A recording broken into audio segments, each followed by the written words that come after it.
আসসালামু আলাইকুম। ফাতেমাস কিচেনে আপনাদের স্বাগতম। কেমন আছেন আপনারা সবাই? আল্লাহর অশেষ রহমতে আমিও ভালো আছি। মাছ মাংস খেতে খেতে যখন একদমই ভালো লাগে না, তখন এইরকম একটি ডিম বোনা হলে পেট ভরে ভাত খেয়ে নেওয়া যায়। এখানে একটি হাঁড়িতে 6টি ডিম নিয়েছি। এখন আমি দিয়ে দিয়েছি 1 চা চামচ লবণ। এতে করে ডিম সেদ্ধর পরে খোসাটা খুব তাড়াতাড়ি খুলে যাবে। এরপরে আমি ঢাকনা দিয়ে ঢেকে ডিমগুলো খুব ভালোভাবে সেদ্ধ করে নামিয়ে রেখেছি। একপাশে আমি চুলায় একটি হাঁড়ি বসিয়ে দিয়েছি। এখানে পর্যাপ্ত পরিমাণে তেল দিয়েছি।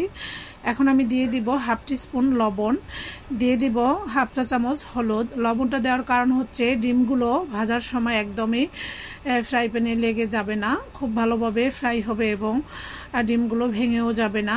সুন্দর একটি কালারের জন্য হাফ টিস্পুন হলুদ দিয়ে দিয়েছি। হলুদটা টোটালি অপশনাল, আপনারা না চাইলে নাও দিতে পারেন।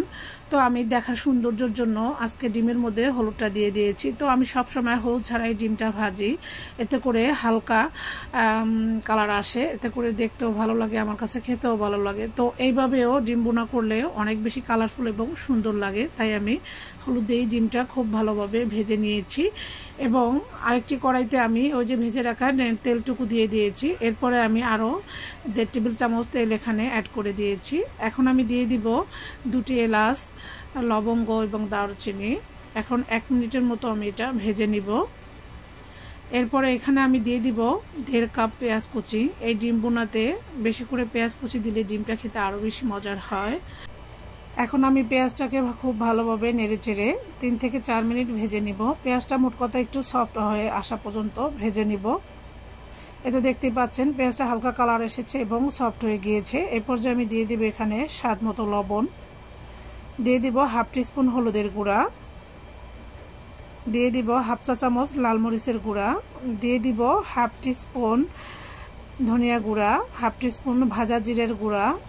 এখন আমি পেঁয়াজের মধ্যে মশলাগুলো 1 মিনিটের মতো ভেজে নিব, এতে করে মশলার কালারটা খুব বেশি ভালো আসে। এরপরে দিয়ে দিব 1 টেবিল চামচ আদা রসুন বাটা। আদা রসুনটাকে আমি মশলার সঙ্গে খুব ভালোভাবে নেড়েচেড়ে ভেজে নিব। চুলার আঁচ একদম মিডিয়ামে আছে। এখন আমি মশলাগুলো 1 থেকে 2 মিনিটের মতো ভেজে নিয়েছি, এতে করে মশলা কালারটা অনেক বেশি ভালো আসে এভাবে তেলের মধ্যে হলুদ মরিচটা ভেজে নিলে।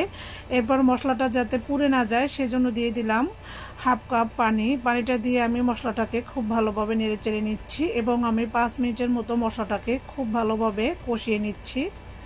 দেখতে পাচ্ছেন মশলাটা আমার কষানো হয়ে গিয়েছে, মশলা থেকে তেলটাও ছেড়ে দিয়েছে। এখন আমি এই পর্যায়ে দিয়ে দিব একটি বড় সাইজের টমেটো, আগে থেকে ফ্রিজ থেকে নামিয়ে কুচি করে নিয়েছি। এই টমেটো ফ্রোজেনের ভিডিওটি আমার চ্যানেলে দেওয়া আছে, আমি লিঙ্ক ডেসক্রিপশন বক্সে দিয়ে রাখবো, চাইলে দেখে নিতে পারেন। এরপরে আমি মশলার সঙ্গে টমেটোটাকে খুব ভালোভাবে নেড়েচেড়ে মিশিয়ে নিব এবং টমেটোটাকে একদম গলিয়ে ফেলবো। এরপর মশলাটাকে আমি 10 মিনিট খুব ভালোভাবে কষিয়ে নিয়েছি। এখন আমি দিয়ে দিব ওই যে আগে থেকে ভেজে রাখা ডিমগুলো। যেহেতু আমি এখানে পানি ছাড়া ডিমটা ভুনা করব, এর জন্য মশলাটা অবশ্যই আগে খুব ভালোভাবে কষিয়ে নিতে হবে।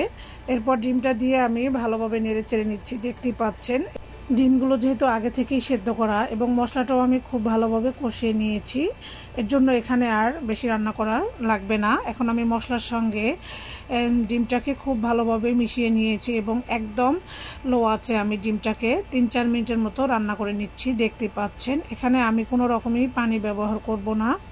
এই তো ডিমগুলো আমি খুব ভালোভাবে উল্টে পাল্টে নেড়েচেড়ে নিচ্ছি, দেখতে পাচ্ছেন, এবং চুলার আঁচ একদম মিডিয়ামে আছে, দেখেই বুঝতে পেরেছেন। এই অবস্থায় কিন্তু আমি ঢাকনা দিয়ে ঢেকে আরও 2 থেকে 3 মিনিটের মতো রান্না করেছি।